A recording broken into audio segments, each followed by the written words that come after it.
سورہ البقرہ کی آیت نمبر 202 سے لے کر 206 تک کے حوالے سے ہم انشاءاللہ گفتگو کریں گے۔ اللہ پاک نے ارشاد فرمایا اولئک لہم نصیب مما کسبوا، جو انہوں نے کمایا، جس کی انہوں نے محنت کی، دعائیں کی، اللہ ان کو وہ حصہ عطا فرما دیتا ہے۔ واللہ سریع الحساب، اور اللہ تعالیٰ بہت جلد حساب لینے والا ہے۔ وَاذْكُرُوا اللَّهَ فِي أَيَّامٍ مَّعْدُودَاتٍ، وہ جو حج کے چند گنے چنے دن ہیں، 8 ذی الحج سے شروع ہو رہے ہیں، 9، 10، 11، 12، 13 تک ایام تشریق، فرمایا ان دنوں میں اللہ کو یاد کرتے رہو۔ فمن تعجل فی یومین، جو جلدی کر لے 2 دنوں میں واپس جانا چاہے مینا چھوڑ کر۔ آپ جانتے ہیں 13 کے دن تک بھی کنکریاں ماری جا سکتی ہیں، مگر کہا جو 12 تک کنکریاں مار کے اب واپس جانا چاہے مکہ کی طرف، فلا اسم علیہ، اس پر بھی کوئی گناہ نہیں ہے، اس کا بھی حج پورا ہو جائے گا۔ ومن تاخرا، اور جو 12 کی بجائے 13 کے دن میں بھی کنکریاں مارنا چاہے، فلا اسم علیہ، اس پر بھی کوئی گناہ نہیں ہے۔ دونوں باتیں درست ہیں۔ احناف یہ کہتے ہیں 13 تک رہنا افضل ہے۔ لمن اتقا، ہاں اس کے دل میں اللہ کا ڈر اور خوف ہونا چاہیے۔ واتقوا اللہ، لوگوں اللہ سے ڈرتے رہو۔ وَاعْلَمُوا أَنَّكُمْ إِلَيْهِ تُحْشَرُونَ، اور یاد رکھو تم سب نے واپس اللہ کی طرف پہنچنا ہے اور جا کر جواب دینا ہے۔ یہ حج سے متعلق آیات تھیں جن کا مختصراً میں نے ذکر کیا ہے۔ وَمِنَ النَّاسِ، لوگوں میں سے کچھ ایسے بھی ہیں، مَن يُعْجِبُكَ قَوْلُهُ فِي الْحَيَاةِ الدُّنْيَا، جن کی باتیں دنیاوی اعتبار سے آپ کو بڑی خوش کن لگیں گی۔ یعجبُکا، ہم اس سے اردو میں عجیب نکالتے ہیں نا، عجیب سے یعجب، ورب سے یہ نکلا ہوا ہے۔ اعجب یعجب اعجاب، کسی کو حیرت میں ڈال دینا، یعنی خوش کن حیرت، ایسی حیرت یار اتنا باکمال آدمی ہے، یہ تو بڑی اعلیٰ گفتگو کرتا ہے، یعنی یہ والی جو دلچسپی ہے اور اس کے اندر جو اس کے بارے میں جو اظہار دل کے اندر آتا ہے خوشی کا کہ واقعتاً یہ کوئی بہت بڑا آدمی ہے، اس کی باتیں بڑی پیاری ہیں، گفتگو بڑی اس کی جاندار لچھے دار قسم کی ہے۔ لوگوں میں سے کچھ ایسے بھی ہیں جن کی باتیں دنیاوی زندگی کے اعتبار سے آپ کو بڑی اچھی لگتی ہے، یعنی دنیا کے اعتبار سے اچھی لگتی ہے، ان کا جو دنیاوی اعتبار سے میل ملاپ ہے، رکھ رکھاؤ ہے، باتیں کرنے کا انداز ہے، دنیا کے اوپر اپنی نظر ہے، اس اعتبار سے وہ آپ کو بڑے اچھے لگتے ہیں۔ ہو سکتا ہے کہ ظاہری اخلاق بھی اس سے مراد ہو، کہ ظاہری طور پر جو خلق ہے ان کا وہ بڑا اچھا ہے۔ وَيُشْهِدُ اللَّهَ عَلَى مَا فِي قَلْبِهِ، اور وہ اللہ کو گواہ بناتا ہے اپنے دل کی باتوں پر، یعنی زبانی جو تاثر چھوڑتا ہے اس پر پھر قسمیں کھا کے کہتا ہے خدا کی قسم میں دل سے بھی مخلص ہوں آپ کے ساتھ۔ یشہد اللہ، اللہ کو گواہ بناتا ہے، شہید سے نکلا ہے نا گواہی، شہادت سے۔ یشہد اللہ، گواہ بناتا ہے اللہ کو، علی ما فی قلبہ، جو اس کے دل کے اوپر ہے، دل کے اندر جو ہے اس پر خدا کو گواہ بناتا ہے، قسمیں کھاتا ہے۔ وَهُوَ أَلَدُّ الْخِصَامِ، حقیقت میں وہ پرلے درجے کا جھگڑالو ہے۔ اب اللہ مطلب لوگوں کی کچھ قسمیں ایسی بھی ہوتی ہیں، ہم اس سے پیچھے پڑھ آئے تھے 2 قسمیں بندوں کی۔ کچھ لوگ وہ ہوتے ہیں جو اللہ سے صرف دنیا مانگتے ہیں، اللہ سے صرف دنیا مانگتے ہیں اور آخرت سے ان کی دلچسپی نہیں ہوتی، تو اللہ دنیا ان کو دے دیتا ہے مگر آخرت میں کوئی حصہ نہیں ہوتا۔ دوسرے فرمایا وہ ہوتے ہیں جو کہتے ہیں ربنا آتنا فی الدنیا حسنہ وفی الآخرۃ حسنہ، دنیا میں بھی اچھائی دے، آخرت میں بھی اچھائی دے، اللہ کے پاس تو کوئی کمی نہیں ہے، وہ دونوں عطا فرما دیتا ہے۔ بندے کی ڈیمانڈ ہے، بندے کی دعا ہے، التجا ہے۔ اب 2 بندے اور آ رہے ہیں، ایک بندہ وہ ہے جسے نہ دنیا کی خیر چاہیے نہ آخرت کی چاہیے، اور دوسرا وہ ہے جو آخرت کا خالص طلبگار ہے، دنیا اس کی نگاہ میں مچھر کے پر جتنی بھی نہیں ہے۔ ان 2 کا ذکر آگے آ رہا ہے۔ آج جو ہم پڑھ رہے ہیں وہ اس کی پڑھ رہے ہیں جو دنیا میں بھی دھوکے بازی کر رہا ہے اور آخرت تو برباد کر ہی لیتا ہے۔ اس کا یہ بیان ہے کہ دنیاوی اعتبار سے اس کی باتیں بڑی بھلی لگیں گی اور وہ قسم کھاتا ہے اللہ کی کہ میرے دل میں بڑا خلوص ہے آپ کے لیے، حالانکہ وہ پرلے درجے کا جھگڑالو، الد الخصام، خصام ختم کہتے ہیں جھگڑے کو، خصام مخاصمت، جھگڑا، الد الخصام، پرلے درجے کا جھگڑالو ہے، یعنی کہ وہ جھگڑے بنانے جسے کہتے ہیں لٹیگنٹ فن آدمی، پھڈے باز، مقدمے باز،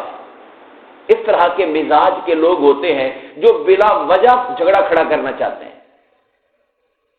اور آگے فرمایا وَإِذَا تَوَلَّىٰ، اور جب وہ منہ پھیر لیتا ہے، محفل سے ہٹ کے باہر جاتا ہے، وہ جو آپ کے سامنے اتنی پیاری باتیں کر رہا تھا، جب پھر کے جاتا ہے سعىٰ فِي الْأَرْضِ لِيُفْسِدَ فِيهَا، پھر زمین پر فساد پھیلانے کی کوشش میں لگا رہتا ہے، اس کے کان بھر، اس کے کان بھر، اسے اس کے خلاف کر، اسے اس کے خلاف کر، لگا رہتا ہے فساد پیدا کرنے کے لیے۔ یعنی اس کی تگودو، اس کی کوششیں امن کے لیے نہیں، محبت کے لیے نہیں، بھائی چارے کے لیے نہیں، آپس میں ایک اچھے ماحول کے لیے نہیں، بلکہ وہ لوگوں کے کانوں کے اندر مختلف طرح کی سرگوشیاں، پیار محبت کی باتیں بظاہر کرتا ہے، مگر حقیقت میں فساد پیدا کر رہا ہوتا ہے۔ وَيُهْلِكَ الْحَرْثَ وَالنَّسْلَ، اور برباد کرنے میں لگا رہتا ہے لوگوں کی کھیتیوں کو۔ اب کھیتیوں سے مراد کسان کی کھیتیاں بھی ہو سکتی ہیں، اور عام آدمی کی کھیتی جو ہوتی ہے وہ اس کا مال ہوتا ہے، اس کا جو کاروبار ہوتا ہے، والنسل، اور ان کی اولادوں کو، وہ ان کو بگاڑنے میں لگا ہوا ہوتا ہے۔ واللہ لا یحب الفساد، حالانکہ اللہ فساد کو پسند نہیں کرتا، اور جو لوگ فساد پھیلائیں اللہ انہیں پسند نہیں کرتا۔ تو ایسا بندہ بھلے ظاہراً دنیا کے اعتبار سے کتنا ہی بھلا لگے، ایک مرتبہ ایک جگہ پر قرآن نے یوں کہا کہ یہ جو منافق لوگ ہیں، ان کے کپڑے، ان کے ڈیل ڈول، ان کی ظاہری رکھ رکھاؤ دیکھ کے ایسا لگتا ہے کہ یہ بہت بڑی چیز ہے، مگر اللہ کی نگاہ میں ایسے ہے جیسے لکڑی نہیں ہوتی کٹی ہوئی شتیر، بس شتیر کھڑے کیے ہوئے ہیں، اندر ان کے کچھ بھی نہیں ہے، انسانیت نام کی چیز۔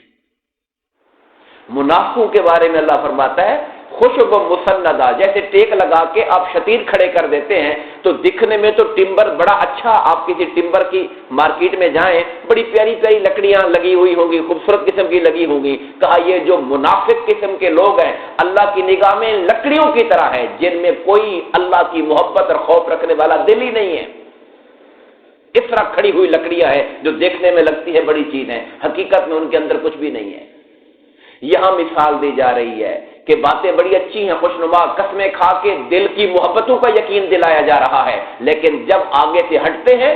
منظر سے پیچھے جاتے ہیں، نگاہوں سے ہٹتے ہیں، پھر ان کی حرکتیں وہ ہوتی ہیں کہ جس سے معاشرے کے اندر وہ فساد کا بیج بوتے ہیں، تباہی کا بیج بوتے ہیں۔ ایسے لوگوں کو اللہ پسند نہیں کرتا ہے، وہ اللہ کو بالکل نہیں پاتے، اور ان کے اندر کا جو غرور ہوتا ہے اس کا حال یہ ہوتا ہے وَإِذَا قِيلَ لَهُ اتَّقِ اللَّهَ، جب اس سے کہا جاتا ہے خدا کا خوف کر، کیا حرکتیں کر رہے ہو تم، یہ کرنے والے کام ہیں، یہ جو آپ کر رہے ہو ایسے کرنا چاہیے، اس کا کیا نتیجہ نکل رہا ہے؟ وَإِذَا قِيلَ لَهُ اتَّقِ اللَّهَ، جب اس سے کہا جاتا ہے ڈرو اللہ سے، أَخَذَتْهُ الْعِزَّةُ بِالْإِثْمِ، اس کا جو نام نہاد وقار ہوتا ہے، وہ جو اس نے اپنی پرسنالٹی وقار بنایا ہوتا ہے، وہ اسے گناہ پر اور چمٹا دیتے ہیں۔ وہ کہتا ہے ان کی کیا مجال، یہ مجھے کہتے ہیں کہ تم ایسے نہ کیا کرو۔ یہ لفظ سمجھیے، وَأَخَذَتْهُ الْعِزَّةُ بِالْإِثْمِ، عزت یعنی وہ جو اس کی عزت اس نے بنائی ہوئی ہے وہ اسے گناہ پر اور کھڑا کر دیتی ہے، یعنی بجائے اس کے کہ وہ شرمندہ ہوتا، اس کے اندر کا جو غرور ہے، جو تکبر ہے، جو وقار اس نے سمجھا ہوا ہے اپنے بارے میں، وہ اسے اور گناہوں پر آمادہ کر دیتا ہے۔ فَحَسْبُهُ جَهَنَّمْ، ایسے بدبختوں کے لیے پھر جہنم ہی ہے، معاذ اللہ استغفر اللہ، فَحَسْبُهُ جَهَنَّمْ، ایسوں کے لیے پھر جہنم ہی ہے، وَلَبِئْسَ الْمِہَادُ، اور بہت ہی برا ٹھکانہ ہے جو جہنم کا ہے۔ یہ جو 3 آیات ہیں یہ ایک خاص نوعیت کی پرسنالٹی ہمیں اپنے معاشرے میں دیکھنے کو ملتے ہیں، یہ ان کی طرف اشارہ کر رہی ہے، اور یہ 3 آیات ہم سب کو اس بات پر بھی سوچنے کے لیے آمادہ کر رہی ہیں اور دعوت دے رہی ہیں کہ ہم سب اپنی شخصیتوں کا بھی جائزہ لیں